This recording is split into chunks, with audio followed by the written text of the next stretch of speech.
Hello friends, स्वागत है आप सभी का हमारे इस यूट्यूब चैनल हिंदी साहित्य बाय पूजा पांडे में। फ्रेंड्स, ये वीडियो मैं आपको कल रात में ही देने वाली थी, लेकिन कुछ व्यस्तता के चलते मैं आपको ये वीडियो अभी दे रही हूँ। ना तो रात में दे पाई और ना ही कल सुबह ही। सबसे पहले देखिए, बात करते हैं। जैसा कि आप सभी जानते हैं, बीपीएससी परीक्षा की जो तिथि है वो भी घोषित हो चुकी है। ईएमआरएस परीक्षा तिथि भी आप लोग जान चुके हैं।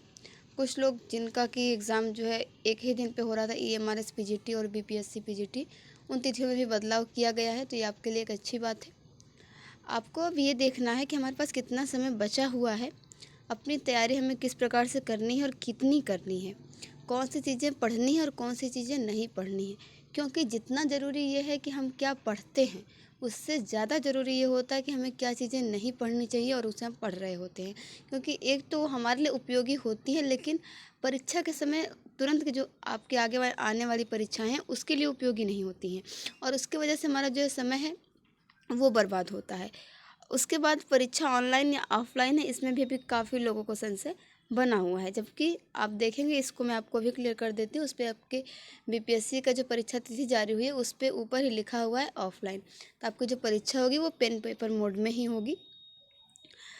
उसके बाद जो शेष समय आपके पास बच रहा है, पहले तो ये देखना है कितना समय है, और जो जितना समय आपको जब पता चल जाए इतना समय बचा हुआ है हमारे पास, तो आपको अब उस हिसाब से अपनी तैयारी को करना चाहिए।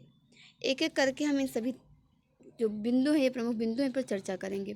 सबसे पहले है कि कितना है समय। तो जैसा कि आप सभी जानते हैं, आज आपका 25 नवंबर हो गया। 25 नवंबर से आप मान लें जो बिहार की आपकी परीक्षाएं वो 7 दिसंबर से शुरू हो रही हैं। अगर आपने टीजीटी और पीजीटी दिया हुआ है, माध्यमिक वाला जो 6 से 8 वाला है वो फॉर्म फिल किया होगा, तो भी आपके पास, आप मान के चलिए कि 5 दिसंबर ही, इतना ही समय आपके पास है। बाकी का जो समय है उसको आप नहीं गिनिए, क्योंकि यहाँ वहाँ आना जाना और बाकी तैयारियों में वो समय जो है वो बीत जाता है। भले ही आपका पेपर 16 को हो, लेकिन आप देखेंगे फिर उस बीच जो परीक्षाएं हो रही होंगी, जीएस जीके के क्वेश्चन देखने के लिए आप जो है उस वक्त होने वाली परीक्षाओं के पेपर देखने में व्यस्त हो जाते हैं, या कुछ ऐसे जो एक दो नोटिस आती रहती है आप वो सब देखने में व्यस्त हो जाते हैं। या मान लीजिए 5 दिसंबर के बाद आपके पास जो भी समय है, चाहे वो 1-2 दिन का हो चाहे 4-5 दिन का हो, उससे आप रिवीजन के लिए रख लीजिए। तो कुल मिलाकर आपके पास 10 दिन का समय है। आप अपनी जो आप प्लानिंग बनाइए या जो भी स्ट्रेटजी बनाइए वो आप 10 दिन के अनुसार ही बनाइए। तो इसलिए आप ये मान के चलिए कि आपके पास सिर्फ 10 दिन का समय है, और यही बात आप बीपीएससी और ईएमआरएस दोनों के लिए ही मानकर चलिए। क्योंकि 5 के बाद जो भी समय है उसे आप रिवीजन के लिए छोड़ दीजिए। आपको जो चीज़ें करना है वो आपको इस 10 दिन में ही करना है। तो 10 दिन का आपके पास समय है। तैयारी कितनी करनी है, ये सभी आप लोगों के ऊपर निर्भर करता है कि आपने अब तक कितना पढ़ा है और कौन कौन सी चीज़ें बाकी हैं, वो आप सिलेबस देखकर पता कर सकते हैं। आप पहले सिलेबस देखिए, बीपीएससी वाला और ईएमआरएस वाला। अगर मान लीजिए आपने दोनों फॉर्म फिल किए किए हैं, तो सबसे पहले आपको ये देखना है कि कौन सी चीज़ें दोनों में कॉमन है। जो चीज़ें कॉमन है, मोस्टली आपका सब्जेक्ट वो दोनों के लिए तो सेम ही रहेगा, बहुत ज़्यादा उसमें अंतर नहीं है। ये अंतर हो जाता है कि बीपीएससी के लिए आपको बिहार बोर्ड्स की जो एससीईआरटी बुक्स हैं हिंदी की, वो भी पढ़नी है, और ईएमआरएस के लिए आपको सिर्फ एनसीईआरटी पढ़नी है। अभी हम इस पर भी चर्चा करेंगे। जैसा कल पूछा गया था कि अगर हम 6 to 8 के लिए तैयारी कर रहे हैं, तो क्या सिर्फ 6 to 8 तक की बुक्स ही काफ़ी हैं या फिर 9th 10th भी पढ़ना पड़ेगा, तो उस पर भी अभी हम चर्चा करेंगे। क्योंकि देखिए, आपके जो 6 to 8 के लिए अगर आप एग्ज़ाम देने जा रहे हैं, तो उस परीक्षा में जो प्रश्न आएंगे वो पाठ से आधारित तो हो ही सकते हैं, ठीक है, क्योंकि इसका कोई प्रीवियस ईयर पेपर नहीं है।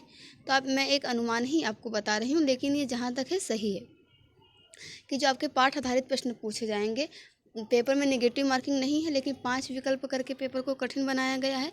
तो आप लोग धैर्यपूर्वक जो है प्रश्न का उत्तर देंगे तो वो ज़रूर सही होगा। तो 6 to 8 जो आपकी किसले भाग 1, भाग 2, भाग 3 है, उसमें आपको क्या करना है, वो सभी पाठ को पढ़ना है। जैसा मैंने किसले भाग 1 तो पूरी बुक करवा दी है, किसले भाग 2 की आधी बुक हुई है, आधी भी बची हुई है, वो मैं आज रात में आपको करवा दूँगी। किसले भाग 2 कंप्लीट हो जाएगा, और बचेगा आपका किसले भाग 3। तो 2 दिन जो है स्कूल की छुट्टी है, तो मैं उसमें कोशिश करूँगी कि आपकी ये किसले बुक्स जो है वो कंप्लीट हो जाए।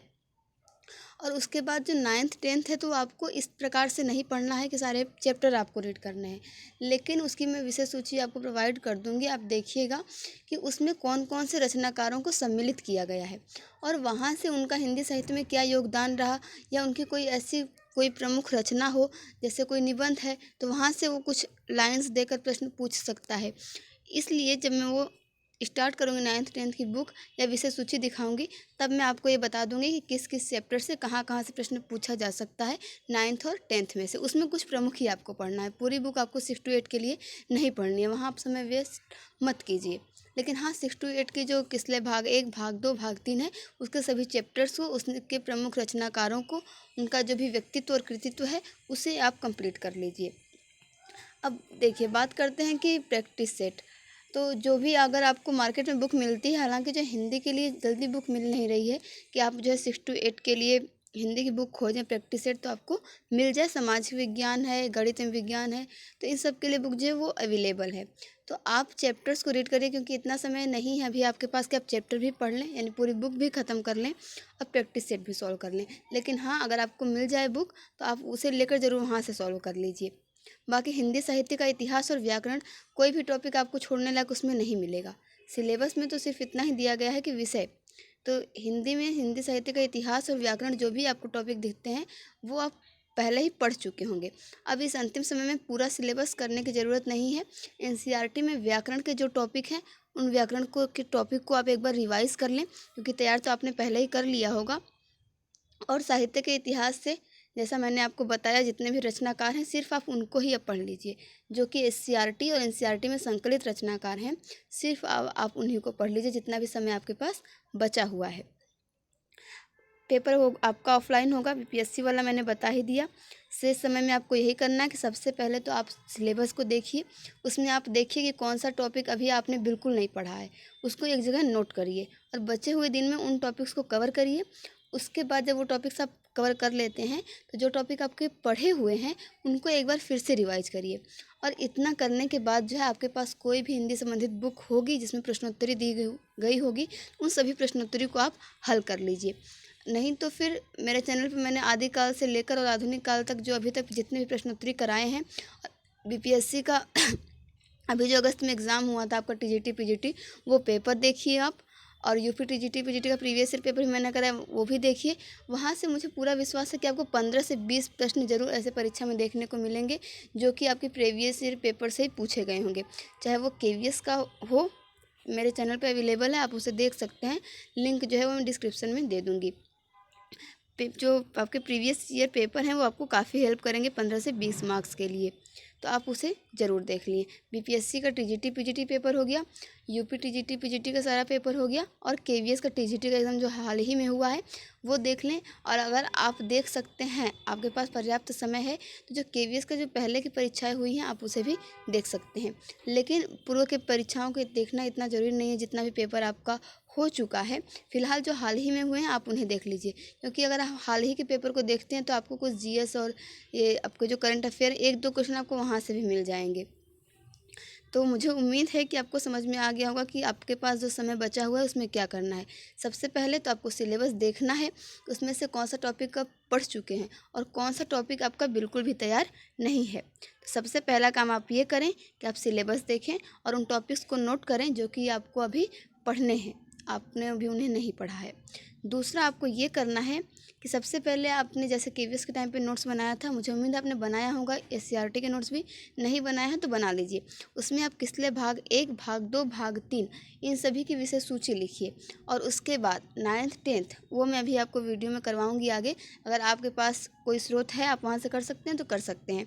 9th 10th की विषय सूची जो है उसमें भी आप उन चैप्टर्स के नेम और रचनाकारों के नेम या लेखकों के नेम वो आप लिख लीजिए, और उनकी जो प्रमुख रचनाएं हैं आप उन्हें भी लिख लीजिए। उसके बाद हिंदी साहित्य इतिहास के कुछ प्रमुख प्रमुख बिंदु हैं, ये हम आगे आने वाली वीडियो में बात करेंगे आपको कौन कौन से मोस्टली टॉपिक पढ़ने हैं। सबसे पहले आप ये इतना काम करिए, सिलेबस लीजिए और उन टॉपिक्स को नोट करिए जो आपको आगे पढ़ने हैं, और उन्हीं को आप पढ़िए इन 10 दिन में। बाकी समय जो है आप अपना रिवीजन को दे दीजिए। और नहीं तो साथ साथ जो है अपना, जैसे आप इतना कम से कम 5-6 घंटा तो पढ़ रहे होंगे, तो 1 घंटा रिवीजन के लिए भी रखिए और उसे करते चलिए, क्योंकि इस समय आपका जो एक एक क्षण है वो बहुत ही कीमती है। और वैसे तो बहुत सारी खबरें रोज़ ही आती रहती हैं, लेकिन आप उनकी तरफ थोड़ा कम ध्यान दीजिए, क्योंकि वे महत्वपूर्ण हैं लेकिन आपकी परीक्षा से ज़्यादा महत्वपूर्ण नहीं है। तो मैं उम्मीद करती हूँ कि आपको इन सारे सवालों के जवाब मिल गए होंगे। मिलते हैं नेक्स्ट वीडियो में, किसले भाग 2 की जो 10 चैप्टर्स बचे हुए हैं उसे हम कंप्लीट करेंगे। Thank you for watching this video.